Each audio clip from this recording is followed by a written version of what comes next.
Hello, today I will be talking about starting at the end goal. And what I mean by that is usually in our ordinary life we do things with an intent of achieving a goal.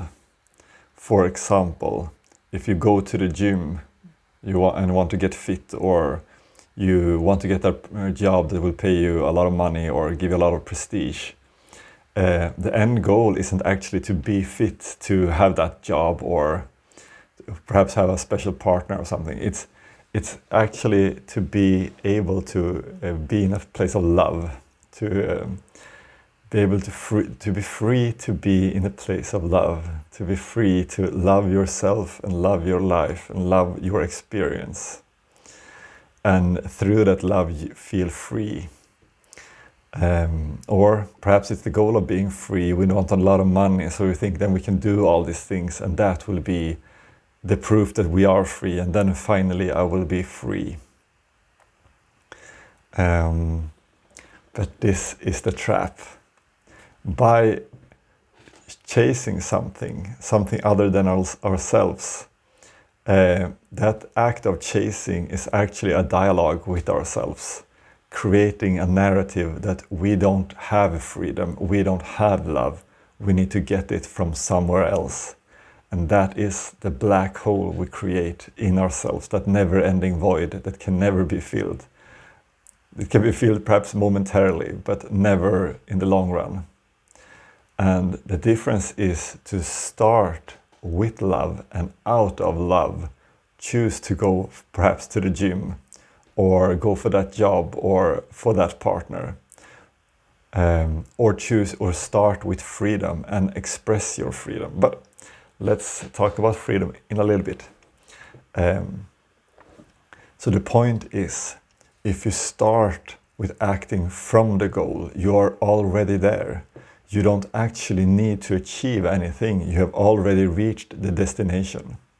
It's easy to get caught up in the game that everybody seems to be playing, that happiness is outside of ourselves, and you get lost chasing that elusive happiness. But once you start finding the path, and what's the point of even knowing this? Like, I can't choose to be in love, you might say. But the truth is, once you start changing the language and you start changing the attitude towards doing things, and it will be little steps in the beginning, but it will become more and more apparent as you do this for a while, that you will start losing that sense of urgency, that sense of needing certain things to happen. Instead of blaming your surroundings, if my partner just validated me more, if I just got more appreciation, for example, then I could relax, and then I could just be in love with the world, with myself, with everybody I meet. Or if I just had all these abilities, then I would be free to do whatever I want. But that chase is actually what's causing your limitation. So let's go into freedom, for example.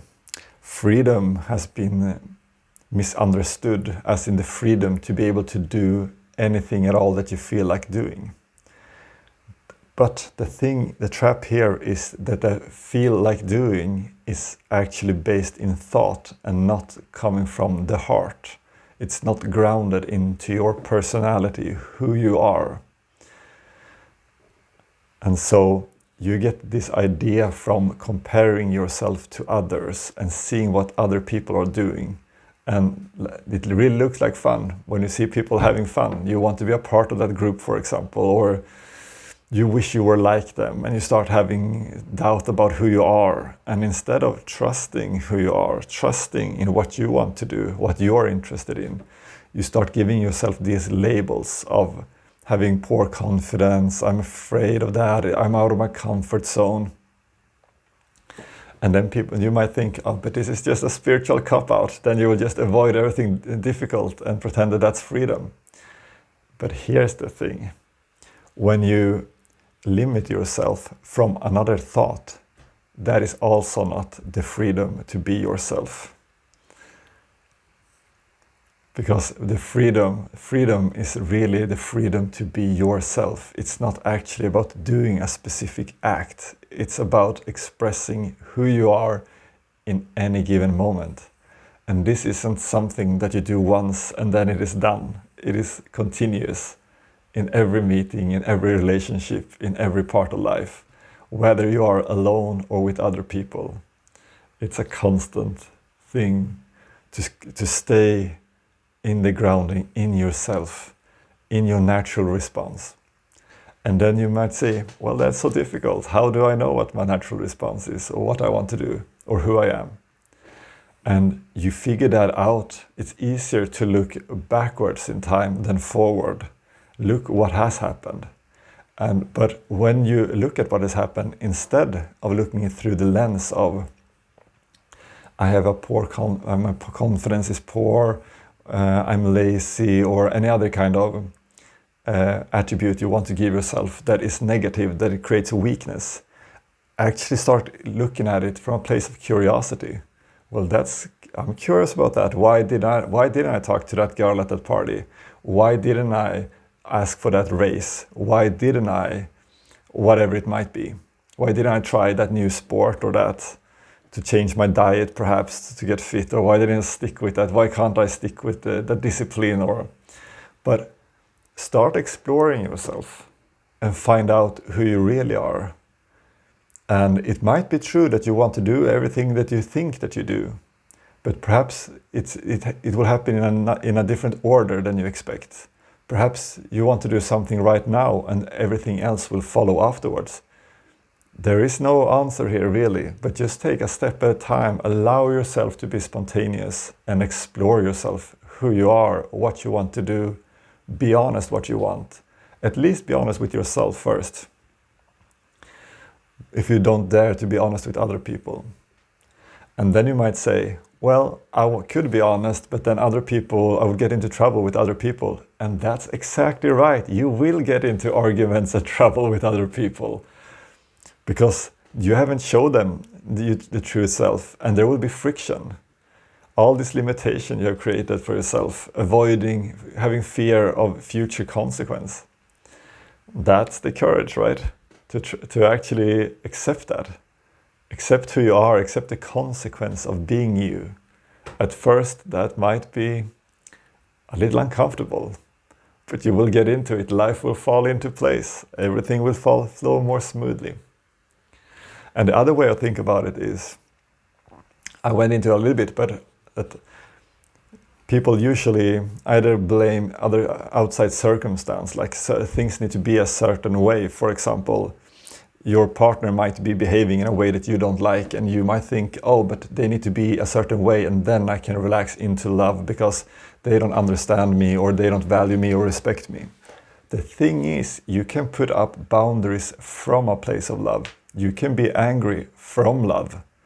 You can be whatever emotion you're feeling out of love. Although you will find it will be less and less of feelings that are very destructive, perhaps like hate or anger or victimhood, or because it will not be as natural from a place of love. But just dare to be in love and freedom. Allow yourself. You will find that the reason that it is hard is because you put limitations on yourself. You don't allow yourself, or you're afraid that you're not supposed to have it that good. You're not supposed to be free. Shouldn't I do something first? Now nobody else is just acting out of love. They all have to achieve something first. But that's the trick. Step into love. And in that love, you will become curious and present with yourself. It will be interesting. And from that freedom, you will relax and feel less need to exert power over others or certain circumstance. Because whatever happens, you're free to be yourself in relationship to that situation. Because you can't control the situations. You can't control life. It's not up to you. It's up to the world. It's up to everybody. Sometimes it goes a little bit my way, and sometimes it goes a little bit somebody else's way. But you can be okay with whatever happens. And you might be saying, but I'm in so much pain. I have a chronic illness, for example. And just take a step at a time and see what happens. It will not remove the pain. It will not remove the thing, but it will change how you perceive it. If you've ever tried taking cold plunges or cold showers for an extended period of time, you will notice that in the beginning it feels very cold, but also really fresh. And once you've been doing it and get used to it and your body starts trusting the process, you will notice that you perceive it as really fresh, but also a little bit cold. And that changes everything. All of a sudden, the freshness is the experience and the cold is a little bit secondary. I mean, you know it's cold, but it's not that important. Try it. Try to see what happens when you allow things to be. Dare to go into painful feelings and you will see them be transformed. Thank you.